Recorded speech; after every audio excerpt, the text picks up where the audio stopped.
मेरे बेटे को मुझसे दूर मत करिए, मत ले जाइए मेरे बेटे को। कहाँ ले जा रहे हैं मेरे बेटे को? मुझे दे दीजिए मुझे मेरे बेटे को। मत ले जाइए, मत ले जाइए। सुनिए ना, रुकिए रुकिए, मेरी बात तो सुनिए। मेरे बच्चे को कहाँ ले जा रहे हैं? मेरा बच्चा मेरे बिना नहीं रहता है, मेरा बच्चा मेरे बिना नहीं रह सकता। मुझे मेरा बच्चा दे दीजिए। कहाँ जा रही है बेटा? मत जा, अब वो तेरे पास कभी नहीं आएगा, कभी नहीं आएगा बेटा। वो हम सबको छोड़कर जा चुका है। मत रो बेटा। मोहित, मोहित मेरा बच्चा, मोहित अपनी मम्मी को छोड़कर मत जा बेटा, मत जा। भगवान, ये तुमने क्या किया? क्यों मेरे छोटे से मासूम से बच्चे को अपने पास बुला लिया? आखिर क्या गुनाह था मेरा जो मुझसे मेरे बच्चे को छीन लिया तुमने? मेरा बच्चा, मेरा बच्चा, मेरे बच्चे को मुझे वापस ला कर दो, मेरे बच्चे को मुझे वापस ला कर दो। बहू, अब हमारा बच्चा जा चुका है हमें छोड़कर, अब वो कभी नहीं आएगा, कभी नहीं आएगा बेटा। तू मत रो। कैसे ना रो मम्मी जी, कैसे ना रो? मेरा बच्चा, मेरा जिगर का टुकड़ा हमेशा हमेशा के लिए मुझसे दूर चला गया है और आप कहती हैं मैं रो भी ना? अब तो जीवन भर बस उसकी यादों के सहारे ही रहना है मुझे। जीवन भर के लिए मेरा बच्चा मुझे आंसू देकर चला गया, बस उसकी यादों के सहारे ही रहना पड़ेगा अब मुझे। भगवान ने आखिर ऐसा क्यों किया? क्यों मुझसे छोटे से बच्चे को छीन लिया? मेरा बच्चा, मेरा बच्चा कितना मासूम था, उसने किसी का क्या बिगाड़ा था? उसने तो अभी ठीक से दुनिया को जाना भी नहीं था। अरे 5 साल का ही तो था मेरा बेटा। बेटा मोहित का और हम लोगों का साथ इतने दिनों का ही था। मैं समझती हूँ एक माँ के सामने उसका बच्चा चला गया, उसके दिल पर क्या बीतती होगी। तेरी तकलीफ, तेरा दुख बहुत अच्छे से समझ सकती हूँ मैं। नहीं मम्मी जी, आप नहीं समझ सकती मेरी तकलीफ, आप नहीं समझ सकती मम्मी जी, आप नहीं समझ सकती। मेरे कलेजे के टुकड़े को भगवान ने मुझसे दूर कर दिया, आप नहीं समझ सकती। मेरा बच्चा ला दो मम्मी जी, कहीं से भी जाकर मेरा बच्चा ला दो, मेरा बच्चा ला दो। मम्मा प्लीज मत रोइए, मैं आपका बड़ा बेटा हूँ ना। बेटा हमारा मोहित हमेशा हमेशा के लिए चला गया, तेरा छोटा भाई हमेशा हमेशा के लिए हमें छोड़कर चला गया। अब तू किसके साथ खेलेगा बेटा? किसके साथ लड़ेगा, किसके साथ झगड़ेगा? दोनों भाई कितने अच्छे से रहते थे, लड़ते झगड़ते थे, एक दूसरे के साथ खेलते थे, दिन भर एक दूसरे में ही मगन रहते थे। चल बेटा अंदर चल, अंदर चल बेटी। नहीं मम्मी जी, मेरी तकलीफ कोई नहीं समझ सकता, कोई नहीं समझ सकता। मेरा कलेजा फटा जा रहा है, मेरा मेरा कलेजा फटा जा रहा है। ऐसा लग रहा है कि बस अब मैं अपने बच्चे को देखूंगी तभी जिंदा रह पाऊंगी, वरना कहीं ऐसा ना हो कि मैं अपने मोहित के पास चली जाऊं। मम्मी जी मेरी तकलीफ सिर्फ मैं जान सकती हूँ, सिर्फ मैं। ये है माधुरी, माधुरी ममता जी की इकलौती बहू है। माधुरी के 2 बेटे हैं, मोहित और सुमित। एक दिन शाम के समय मोहित और सुमित दोनों ही अपने आंगन में खेल रहे थे। मोहित और सुमित दोनों खेलते खेलते रोड के उस पार ग्राउंड में जाकर खेलने लगे। यहाँ माधुरी अपने काम में लगी हुई थी। माधुरी ने सोचा बच्चे यहीं आंगन में खेल रहे हैं, मेन रोड से लगा हुआ घर था, इसलिए माधुरी कभी अपने बच्चों को रोड के उस पार नहीं जाने देती थी। लेकिन कहते हैं ना, होने के आगे किसी की भी नहीं चलती है। घर वापसी होने के लिए रोड के उस पार से मोहित और सुमित दोनों ने दौड़ लगाई। रोड में देखा भी नहीं, बच्चे छोटे थे इसलिए उन्हें रोड क्रॉस कैसे की जाती है इस बात का बच्चों को ज्ञान नहीं था। रोड क्रॉस करते समय एक बड़ा सा डंपर आया और मोहित का एक्सीडेंट हो गया। उसी दौरान गहरी चोट मोहित के मस्तक में लग गई, जिसके कारण स्पॉट पर ही मोहित की मौत हो गई। अपने छोटे भाई को खून में लथपथ देख सुमित दौड़कर आया और अपनी माँ, अपनी दादी को बुलाकर ले गया। अपने बच्चे का ऐसा हाल देखकर माधुरी तो बेहोश होकर गिर पड़ी और तुरंत ही मोहल्ले पड़ोस के लोगों ने बच्चे को घर ले आए और घर लाकर उसके पिता को इन्फॉर्म किया। आज के दिन मोहित का अंतिम संस्कार किया गया। अंतिम संस्कार के बाद में सारे क्रियाक्रम किए गए, जिसके बाद घर के सारे मेहमान भी जा चुके थे। अब माधुरी अपनी सास के साथ अकेली ही घर पर रह गई। माधुरी बेटा इस तरह कब तक रोती रहेगी? आज तो 15 दिन हो चुके हैं हमारे बच्चे को गए हुए, रो रो कर तूने अपनी आंखें खराब कर लेगी। बेटा देख बेटा, थोड़ा अपने बारे में भी सोच, अपने बड़े बेटे के बारे में भी सोच। यदि कल को भगवान ना करे तुझे कुछ हो गया तो हम लोगों का क्या होगा? हम लोगों के बारे में सोच, विनोद के बारे में सोच। माधुरी तुम्हारे जैसे यदि मैं भी रोने के लिए बैठ जाऊं तो बताओ क्या होगा फिर घर का? तुम ये सोचो कि जितनी तकलीफ तुम्हें है उतनी तकलीफ मुझे भी है। मैंने भी अपना बेटा खोया है। मुझसे पूछो मेरे दिल पर क्या बीत रही है। मैं अपने इन्हीं हाथों से अपने बेटे को लेकर गया हूँ। अरे कहते हैं बच्चों के कांधे पर माँ बाप चढ़कर जाते हैं, लेकिन यहाँ तो मैं अपने अपने कांधे पर अपने बच्चे को रख कर गया हूँ। मुझसे पूछो कि मेरे दिल पर क्या बीत रही है। मेरा कलेजा कांप जाता है जब उस बारे में सोचता हूँ। मैं तुम्हारा दुख और मेरा दुख कोई अलग नहीं है।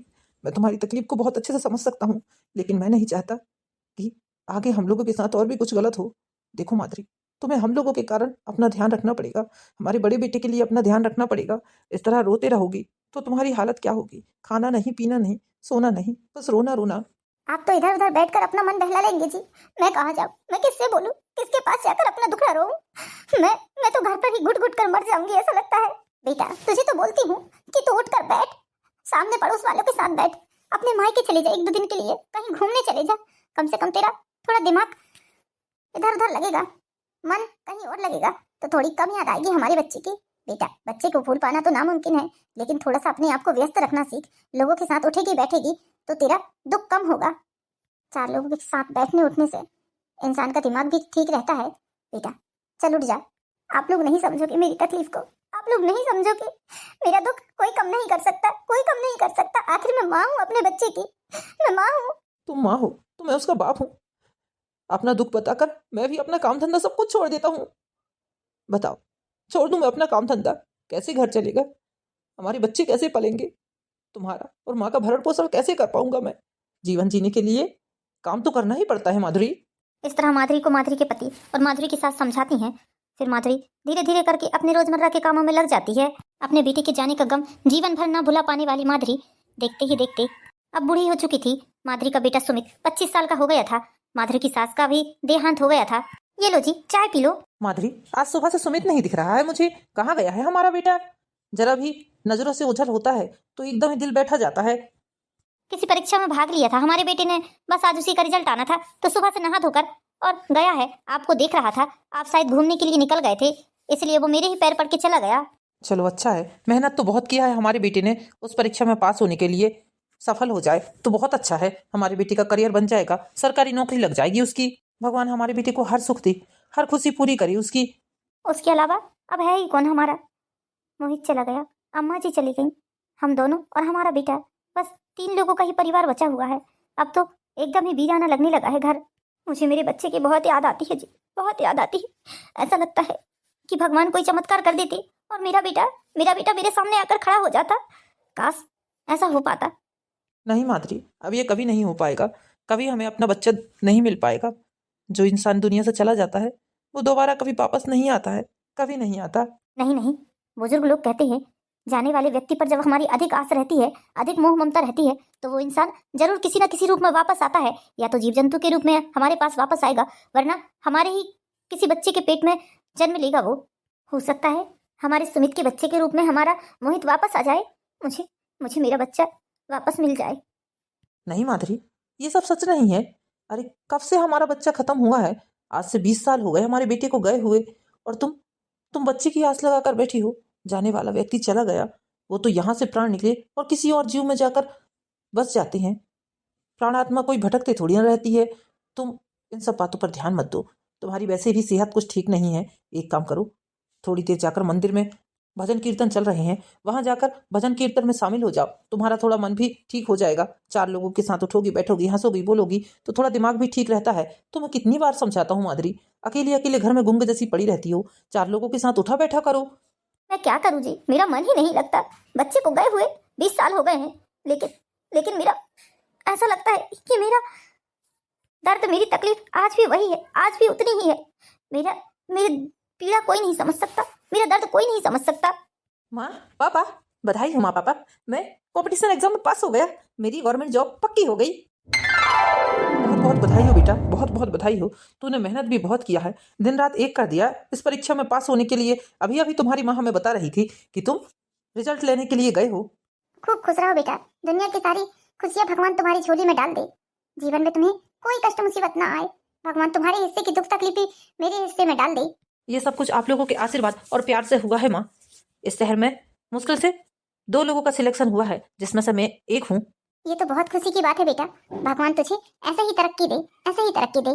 क्या हुआ माँ, आप उदास क्यों हो गई? अचानक से आपका चेहरा क्यों उतर गया? क्या बात है? क्या आपको खुशी नहीं हुई मेरी जॉब लगने की बात सुनकर? नहीं बेटा, क्यों खुशी नहीं होगी? दुनिया की ऐसी कोई माँ ना होगी जो अपने बेटे की तरक्की में खुश ना हो। बेटा मुझे दुख तो सिर्फ इस बात का है कि सब लोग हमें छोड़कर चले जा रहे हैं। तू भी अपनी जॉब के लिए हमें छोड़कर चला जाएगा, हम दोनों यहाँ अकेले ही रह जाएंगे। अरे नहीं माँ, ये कैसी बात कर रही हैं आप? आपको छोड़कर मैं कहीं जाने वाला नहीं हूँ। यदि इस शहर में मेरी जॉब लगेगी तो जॉब करूंगा, वरना मैं कहीं जाने वाला नहीं हूँ। मैं अपने मम्मी पापा को छोड़कर कहीं नहीं जाऊंगा। नहीं बेटा, ऐसा मत करना। बड़ी मुश्किल से मिलती है सरकारी नौकरी। सरकारी नौकरी पाने के लिए लोगों की चप्पलें धंस जाती हैं, कितनी मेहनत करना पड़ता है जब जाकर कहीं सरकारी नौकरी मिलती है। तुझे कहीं भी जॉब मिले तू चला जाना बेटा, तो हम लोगों की चिंता मत करना। अब वैसे भी हम लोगों के पास बचा ही कितना समय है, आज है कल नहीं है।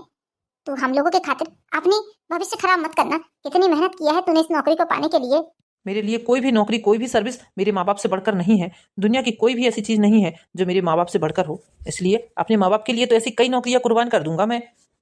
भगवान करे हर माँ बाप को तेरे जैसा ही बेटा हो। यदि जिसका ऐसा बेटा हो तो उन माँ बाप को काहे की परेशानी, काहे की दिक्कत। और पापा, बाई चांस यदि मुझे जाना भी पड़ा तो मैं आप लोगों के बिना तो नहीं जाऊंगा। मैं जहाँ जाऊंगा आप लोगों को अपने साथ ही लेकर जाऊंगा। चल ठीक है बेटा, अब मंदिर जाकर नारियल प्रसाद चढ़ा दे। इतनी बड़ी कामयाबी जो मिली है तुझे, ये सब कुछ आप लोगों की दुआ और भगवान के आशीर्वाद से मिला है, इसलिए भगवान का शुक्रिया अदा करना तो बहुत ही ज्यादा जरूरी है। आखिरकार इसी शहर में सुमित की जॉब लग गई थी।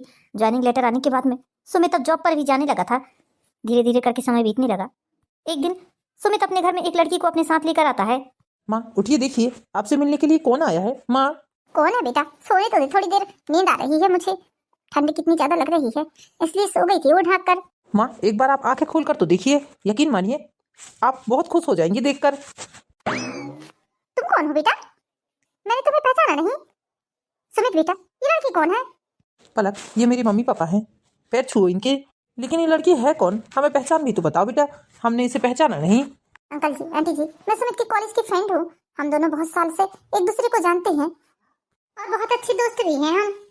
बहुत बार मुझे सुमित ने बोला भी घर चलने के लिए, लेकिन मैं आ ही नहीं पाई। अब आज सोचा कि आप लोगों से चलकर मिल ही लिया जाए।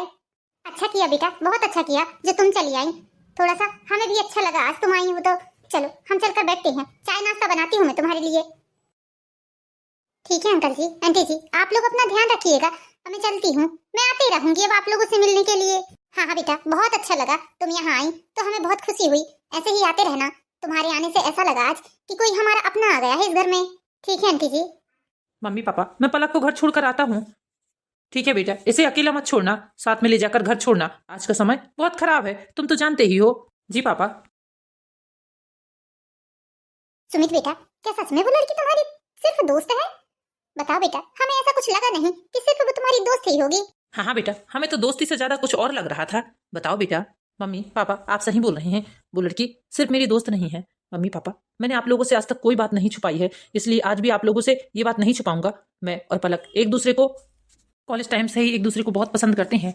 उसके घर वालों को तो सब कुछ पता है, उसके घर वाले भी मुझे बहुत पसंद करते हैं। बस आप लोगों को ये बात बतानी थी। पापा, क्या आप लोगों को पलक पसंद आई? यदि पलक पसंद आई है, उसका स्वभाव आप लोगों को पसंद आया है, तो ही मैं इस रिश्ते के लिए हाँ बोलूंगा, वरना पलक अपने रास्ते और मैं अपने रास्ते। आप लोगों की खुशी से बढ़कर मेरे लिए कुछ नहीं है। बेटा, आज की दुनिया में तेरे जैसे बच्चे बहुत कम होते हैं जो अपने माँ बाप की खुशी में ही अपनी खुशी ढूंढते हैं। और बेटा, हम उन माँ बाप से नहीं हैं, हम तो ऐसे हैं कि जिसमें हमारे बच्चे की खुशी उसी में हमारी खुशी। यदि तू पलक के साथ खुश है तो बेशक तू पलक से शादी कर सकता है। बोल, कब चलना है उसके घर रिश्ते की बात लेकर? माँ, आप कहो तो हम कल ही चलते हैं। पापा बोलिए, आपकी क्या राय है? बिल्कुल बेटा, कल ही चलते हैं। मैं तो कहता हूँ जितने जल्दी से जल्द हो सके तो हम अपने घर में अपनी बहू को लेकर आना चाहते हैं। हमारे घर में भी बहू आ जाएगी, चहल पहल हो जाएगी। ये घर सुनसान लगता है, एकदम वीरान लगता है। बहू के आ जाने से ये घर में जान आ जाएगी। ठीक है मम्मी पापा, तो हम लोग कल ही चलते हैं फिर। इस तरह सुमित के माता पिता पलक के घर रिश्ता लेकर जाते हैं। रिश्ता पक्का हो जाता है और बहुत जल्द दोनों की शादी भी हो जाती है। पलक अपने ससुराल आ गई थी। पलक के आने से घर में रौनक आ गई। सारे लोगों की चेहरे चमक उठे थे। ऐसा लगता था कि घर में कई सालों के बाद खुशी आई है। घर जैसे बोल उठा था। पलक की सास अपनी बहू पलक को बहुत प्यार करती थी। बेटा, कितनी प्यारी लग रही है तू, इसी तरह सज धज कर रहा कर। कितनी सुंदर लग रही है, कहीं मेरी ही नजर न लग जाए मेरी बहू को। बेटा, थोड़ा सा काला टीका भी लगा लेना। मम्मी जी, माता पिता की नजर कभी नहीं लगती अपने बच्चों को। ये कैसी बात कर रही हैं आप? तेरे आने से ये घर बोल उठा है बेटा, इतना अच्छा लगता है। पहले तो ऐसा लगता था कि घर खंडहर हो गया है, वीराना हो गया है, कोई बोलने वाला नहीं रहता था, किसी की आवाज नहीं आती थी, बस घड़ी की टिक टिक टिक टिक ही बजती रहती थी। अब तो बस दिन भर तेरी आवाज इस घर में गूंजती रहती है। मम्मी जी, ऐसा लगता है कि तेरी आवाज में शहद घुला हो। मम्मी जी, ये सब आपका प्यार है मेरे लिए, मैं कभी भी आपको निराश नहीं होने दूंगी। दोनों सास बहू में बहुत प्रेम था। पलक गर्भवती हो जाती है और गर्भावस्था के दौरान पलक की सास मीनाक्षी जी अपनी बहू का बहुत ख्याल रखती हैं। उसे एक मिनट भी पलंग से नीचे नहीं उतरने देती थी। सब कुछ उसका हाथों में ले जाकर देती थी। तुझे मैंने मना किया था ना बेटा कि तू पलंग से नीचे मत उतरना। ये साफ सफाई क्यों की है तूने? मैं खुद ही साफ सफाई कर दी थी। इस अवस्था में जितना ज्यादा आराम करेगी उतना ही अच्छा है। मैं नहीं चाहती कि किसी भी कारणवश तुझे कोई परेशानी हो या तेरे होने वाले बच्चे को कोई परेशानी हो। ठीक है मम्मी जी, मैं कोई काम नहीं करूंगी, आप जैसा बोलोगे वैसा ही करूंगी। मुझे चिंता इस बात की होती है कि मम्मी जी 9 महीने हो गए हैं, मुझे पलंग से नीचे ही नहीं उतरने देती है। बस मैं अपने काम के लिए नीचे उतर पाती हूँ। ना ही मम्मी जी मुझे किचन में जाने दे रही है, ना ही झाड़ू बर्तन करने दे रही है। पूरा काम खुद ही कर लेती है। आखिर इतना ज्यादा क्यों मुझे डांटते रहती हैं कि तुम ये मत करो वो मत करो। अब बिस्तर से नीचे उतरने में कोई बच्चे को परेशानी थोड़ी ना होगी। झाड़ू तो लगाते ही हैं, झाड़ू लगाने में थोड़ी ना परेशानी होगी। जितना अधिक काम करूंगी उतना ही अच्छा है। पता नहीं क्यों मम्मी जी को किस बात का डर है। और आखिर वो समय आ जाता है जब पलक एक छोटे से प्यारे से बच्चे को जन्म देती है। कितना प्यारा दिखता है मेरा बेटा। ये तो मेरा मोहित है, ये मेरा छोटा सा बच्चा मोहित है। भगवान ने आखिर मुझे मेरे मोहित को वापस कर ही दिया।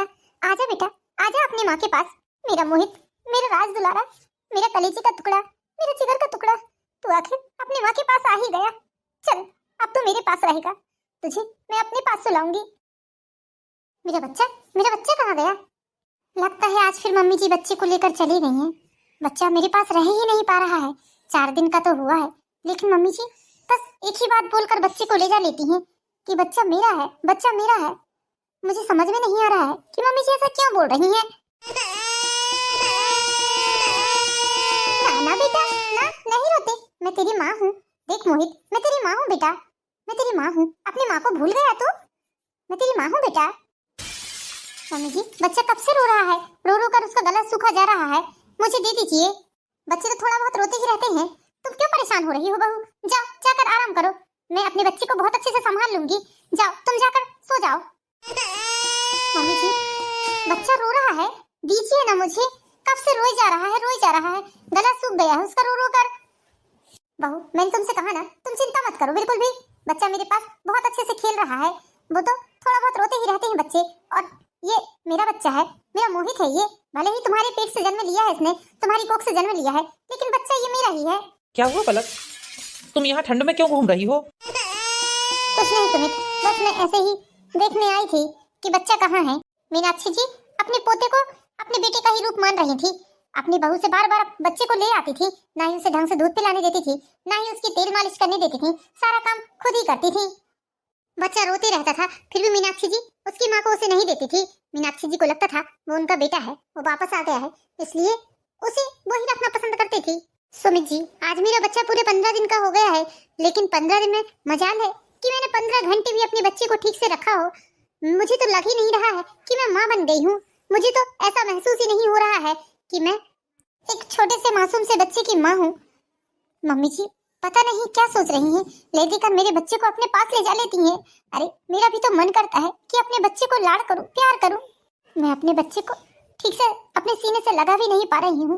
अरे मेरा बच्चा रोते रहता है, लेकिन मम्मी जी मुझे मेरे बच्चे को सौंपती नहीं है।